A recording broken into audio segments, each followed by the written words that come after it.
what happened. I asked why there were kids at the wedding. She grew nervous and tried to make an excuse, but I blew her off and walked away.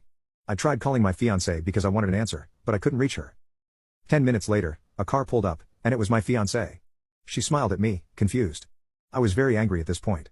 I had seen the look on my daughter's face when I told her she couldn't attend. She was a part of me, and I loved her to death. I had still compromised for my fiancée. As she walked near me, I spat out, "Why are the kids at the wedding?" I could see the surprise on her face. I didn't get an answer. Everybody was out of the car and questioning what was going on.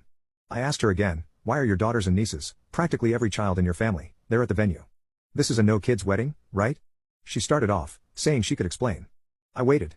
She told me that this was a last-minute decision since they had no one to watch them, so she let them come to the wedding. Can you believe her? I laughed in her face.